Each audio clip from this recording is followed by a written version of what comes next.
विमल पोलो जोबा केसरी, हर पल मनाओ केसरी त्योहार। प्रणाम, मैं Garima Singh. Sunday special edition में आज बात करने वाली हूं चुनावी वादों की, जिनकी भरमार आपको बिहार में फिजाओं में घुली हुई नजर आएगी और शोर भी बिहार में गूंज रहा है तमाम चुनावी वादों का।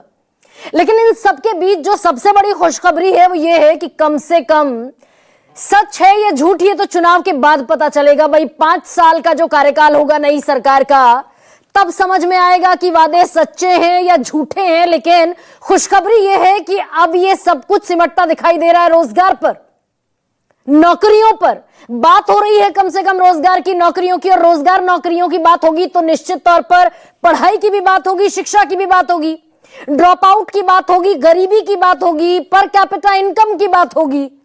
तो कम से कम असल मुद्दों पर चुनाव बिहार का आता हुआ दिखाई दे रहा है।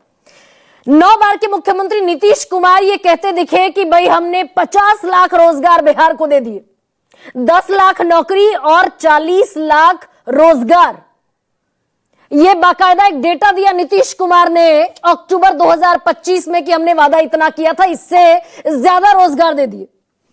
और उन्होंने एक और बड़ा वादा किया बिहार की जनता से कि अगर हम वापस सत्ता में लौटे, सत्ता दी अगर बिहार की जनता ने, तो 1 करोड़ नौकरी और रोजगार हम लौटेंगे तब देंगे। अब यही वो नीतीश कुमार थे जो ये सवाल पूछा करते थे कि भाई इतने रोजगार कहां से लाओगे, पैसा कहां से लाओगे। बाकायदा ये सवाल उठाया करते थे सूबे के मुखिया नीतीश कुमार बिहार में। लेकिन अब वापस इसी टर्फ पर उनको भी आना पड़ रहा है। और जो उनके बयान में जो खास बात है वो आपको मैं बताऊं, उन्होंने वादा ये किया है कि हम जब आएंगे तो भाई, तो वह बड़ा वाजिब सवाल है कि कहां से नौकरियां देंगे, कहां से आप रोजगार देते दिखेंगे। तो नीतीश कुमार कह रहे हैं कि जब हम सत्ता में आएंगे तो निजी और विशेषकर औद्योगिक क्षेत्रों में, यानी कि इंडस्ट्रियल सेक्टर में नौकरी और रोजगार के नए मौके पैदा करेंगे। अब सवाल पलटकर पूछा जाना चाहिए कि भाई बिहार में फैक्ट्रीज घटते घटते कम हो गई, कहां तो बढ़नी चाहिए थी। वो कह रहे हैं कि प्राइवेट ऑर्गेनाइजेशंस में, प्राइवेट इंस्टीट्यूशन में नए रोजगार क्रिएट करेंगे और इंडस्ट्रियल सेक्टर में करेंगे। तो फैक्ट्रियां दरअसल 2013-14 में थी 3132 बिहार में, घटकर 15-16 में रह गई 2918 और फिर और घटकर 21-22 में रह गई 2729। ये औद्योगिक सर्वेक्षण का डेटा है। अब जब रोजगार, उद्योग धंधे ही घटते जा रहे हैं तो नई नौकरियों का सृजन कैसे होगा, ये बड़ा सवाल हो जाता है। और वो जो पहला सवाल मैं पूछ रही थी कि नीतीश कुमार कहा करते थे पैसा कहां से आएगा, तो पैसा कहां से आएगा, क्योंकि लगभग 3,17,000 करोड़ का बिहार का बजट है और 3,66,000 करोड़ का बिहार पर कर्ज है। लगभग 63,000 रुपए, 63,000 तकरीबन इतने का सूद देती है बिहार सरकार। यह आंकड़ा भी मैं आपको क्लैरिफाई कर दूंगी। तो ये नौकरियां बनती कहां से दिखेंगी। और अगर उस दावे पर भी मैं यकीन कर लूं कि भाई 50 लाख रोजगार दे दिए बिहार सरकार ने इन 5 सालों में, 20 से लेकर 25 तक, जिनमें 10 लाख सरकारी नौकरियां हैं, तो सरकार का ही डेटा 2023 का ये कहता है, जातिगत सर्वे का, कास्ट सर्वे का, जो 2 अक्टूबर 2023 को सामने रखा गया, कि सिर्फ 1.57% लोगों के पास सरकारी नौकरी है। और ऑर्गेनाइज्ड और अनऑर्गेनाइज्ड सेक्टर का अगर रोजगार मिला लें तो यह बैठता है तकरीबन 5% के आसपास। तो ये 50 लाख रोजगार किसको दिए गए और कैसे दिए गए। अभी कुछ दिन पहले राजीव जी मेरी डिबेट में थे, तो वो 10 लाख का तो गणित उन्होंने बताया कि भाई इतना इस विभाग में, इतना इस विभाग में नौकरियां हमने दे दी, सरकारी नौकरियां। लेकिन जो 40 लाख का डेटा है उस पर अभी कोई क्लैरिटी नहीं है कि भाई ये 40 लाख नौकरियां कहां दे दी। और अगर दे दी तो फिर और एक काउंटर क्वेश्चन है कि फिर बिहार का एक आदमी 200 रुपए रोज से भी कम कमाता है, ये ग्रॉस इनकम है। और नेट इनकम पर अगर जाऊं तो 100 रुपए से भी कम कमाता है हर रोज पर हर तीसरा बिहारी। ये डेटा लोकसभा में रखा गया है। भाई 50 लाख नौकरियां अगर हैं, 40 लाख रोजगार हैं, तो कम से कम 15-20 हजार रुपए महीना कुछ तो कमाता होगा। लेकिन यहां तो पर कैपिटा इनकम 100 रुपए से भी कम है हर रोज बिहार में। अब इससे बड़ा कमाल करते हुए दिख रहे हैं तेजस्वी यादव। वो दरअसल एब्सोल्यूट सपनों के ग्राउंड पर चले गए हैं कि एक बड़ी क्रांतिकारी घोषणा की तेजस्वी यादव ने। वो अपने आप को नौकरी क्रांति का जनक कहते हुए दिखाई दे रहे हैं बिहार में। तेजस्वी यादव कह रहे हैं कि 20 दिन के भीतर भीतर कैबिनेट की पहली मीटिंग होगी, हम एक कानून लेकर आएंगे, कानून बनाएंगे बिहार में, और उस कानून के तहत यह होगा कि हर घर में कम से कम एक सरकारी नौकरी देंगे। ये तेजस्वी यादव कह रहे हैं। क्या ये बगैर सोचे समझे, बगैर गणित लगाए तेजस्वी यादव ने घोषणा कर दी? ये समझ से परे है, क्योंकि नौकरियां देनी पड़ेंगी। ये मैंने परसों तरसों भी यह डेटा आपके सामने रखा था।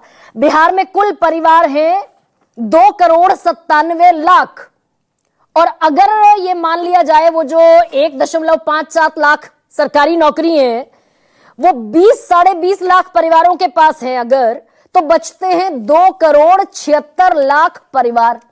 तो नौकरियां कितनी देनी पड़ेंगी? 2,76,00,000। और कुल नौकरियां खाली हैं बिहार में लगभग 5.5 लाख के आसपास, 6.25 लाख।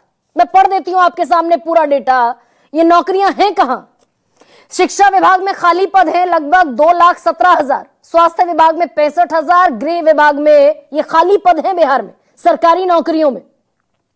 गृह विभाग में 42,414, ग्रामीण विकास विभाग में 11,784, पंचायती राज विभाग में 5,551, पशुपालन विभाग में 4,814, ग्रामीण कार्य विभाग में 3,346, कृषि विभाग में 3,015 और पथ निर्माण विभाग में 2,465, नगर विकास विभाग में 1,948। बिहार पुलिस की अगर बात करूं तो टोटल स्ट्रेंथ है बिहार पुलिस की 1,70,000। जो लोग काम कर रहे हैं 1,02,454 लोग काम कर रहे हैं। 68,062 पद यहां खाली हैं, 40% पद खाली हैं। ये सारा भी आंकड़ा अगर गुणा गणित आप जोड़ लीजिए तो टोटल बिहार में नौकरियां हैं 5,75,000। और तेजस्वी कह रहे हैं कि हम 2,73,00,000 को दे देंगे, 2,76,00,000 को नौकरियां दे देंगे। अब ये तेजस्वी यादव मजाक कर रहे हैं, तेजस्वी यादव बिना गुणा गणित के चल रहे हैं, किसी हसीन सपने का शिकार हो गए हैं तेजस्वी यादव। क्योंकि जातिगत जनगणना भी यही सामने रखती है आंकड़ा कि कितने पद खाली हैं, वही लगभग 5 लाख के आसपास। अब कहां 5 लाख और कहां 2,76,00,000 नौकरियां। और तेजस्वी यादव खुद ये बात कहते हैं कि भाई बिहार बीमारू राज्य है, गरीब राज्य है, विशेष राज्य के दर्जे की जरूरत है, पैकेज की जरूरत है। तो बजट है बिहार का, मैं पहले भी ये बात बता चुकी हूं, बजट है बिहार का 3,19,000 करोड़, 17,000 करोड़। कहीं कहीं ये वेरी करता है, 2-3 हजार करोड़ का फर्क रहता है। तो बजट है 3,17,000 करोड़ का। और अगर मिनिमम भाई आप चपरासी के पद पर भी किसी को रखेंगे, इसमें एक पेंच और भी है। तेजस्वी यादव ये बताते कहीं नहीं दिख रहे हैं कि ये जितने भी नौकरियां होंगी ये संविदा पर होंगी, यानी कॉन्ट्रैक्चुअल बेसिस होंगी। वो जो लाठियां खाते घूम रहे हैं पटना में संविदा कर्मचारी, मांग है उनकी कि भाई हमें परमानेंट कर दो, हमें कॉन्ट्रैक्ट पर रख लिया था, हमारी क्या गलती है। तो तेजस्वी यादव यहां भी क्या खेल कर रहे हैं कि ना तो ये बताते दिख रहे हैं कि परमानेंट होंगे, ये कॉन्ट्रैक्चुअल होंगे, कैसे होंगे। और अगर कम से कम 20,000 भाई चपरासी की भी नौकरी देंगे अगर, तो 20,000 रुपए से कम तनख्वाह तो सरकारी नौकरियों में मुश्किल है। ये 20,000 रुपए अगर आप 2,76,000 नौकरियों में देते हैं, 2,76,00,000 नौकरियों में देते हैं लोगों को, तो कुल खर्चे महीने का 56,000 करोड़ और ये सालाना बैठ जाता है 6,72,000 करोड़। और ये मैंने एब्सोल्यूट मिनिमम डेटा, मिनिमम पैसा निर्धारित किया सरकारी नौकरी का 6,72,000 करोड़, यानी अभी मौजूदा बजट जितना है बिहार का उससे दोगुना। इसी बजट से नौकरियों की तनख्वाह जाती है, वेतन जाता है, भत्ते जाते हैं, इंफ्रास्ट्रक्चर डेवलप होता है, इन्हीं नौकरियों से फ्रीबीज रेवड़ियों पर भी पैसा जाता है। सारा खर्च इसी 3,17,000 करोड़ में होता है। तेजस्वी अगर सरकार बना लेते हैं तो 6,72,000 करोड़ तो सिर्फ इन सरकारी नौकरियों के वेतन पर खर्च होगा। फिर पेंशन, भत्ते, इंफ्रास्ट्रक्चर, विकास और तमाम दुनिया जहान की चीजें कहां से करेंगे? वो माई बहन योजना के तहत 2,500 रुपए कहां से देंगे? 30,000 रुपए हर महिला को सालाना। तो बड़ी घुंडी दरअसल उलझी हुई दिखाई दे रही है, लेकिन यह 100% सही है कि आप महाराष्ट्र, दिल्ली, मध्य प्रदेश, छत्तीसगढ़, राजस्थान, तेलंगाना, कर्नाटक, हिमाचल प्रदेश, जहां की भी बात कर लें, जिस भी जगह नौकरियों पर बिसात बिछाई जिस पार्टी ने, सत्ता उसको मिल गई। अब वाकई ये बिहार में गुणा गणित लगाना बड़ा मुश्किल हो गया है कि ये क्या युवाओं को हम फिर सब्ज बाग दिखाते दिखाई दे रहे हैं क्या, या फिर इसमें कुछ सब्सटेंस भी है क्या? फिर युवा निराश होगा क्या? बयान सुनाते हैं आपको। परिवार के पास सरकारी नौकरी नहीं है, उस परिवार को सरकारी नौकरी मिलेगा और 14 नवंबर के बाद से बिहार की जनता बेरोजगारी से मुक्ति पाएगी। 20 वर्षों से लालू परिवार सत्ता से बाहर है, तो बुद्धि भी कारावास में कैद हो गया है।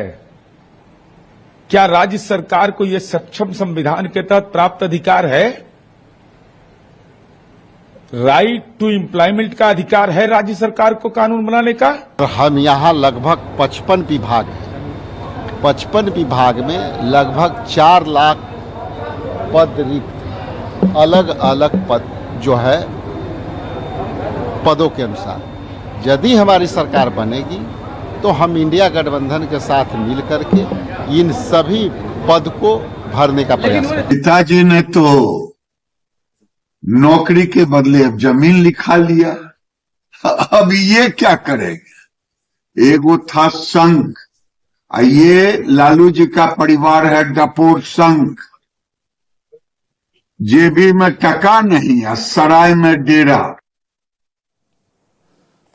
और इस बीच एक नई रवायत भी शुरू होती दिख रही है, भाई नौकरी अगर देंगे तो बच्चों को पढ़ाना लिखाना भी पड़ेगा। तो ड्रॉप आउट रेट बिहार में ठीक ठाक है। 1 से 5वीं तक पढ़ने वाले बच्चे सिर्फ 22 से 23% हैं, बाकी सब ड्रॉप आउट कर जाते हैं। तो प्रशांत किशोर एक नई आमद है राजनीति में। 51 उम्मीदवार घोषित किए हैं और उनमें से ज्यादातर डॉक्टर, गणितज्ञ, वकील, सब पढ़े लिखे लोग हैं। तो ये एक नई आमद भी है क्या राजनीति में? अब ऐसे में आज का सबसे बड़ा सवाल आपके सामने रखते हैं। तेजस्वी की नौकरियों का अंबार या फिर से नीतीश कुमार? और दूसरा सबसे बड़ा सवाल, भाई कहां से लाएंगे रोजगार, जॉब? बिहार को दिखा रहे सिर्फ चुनावी ख्वाब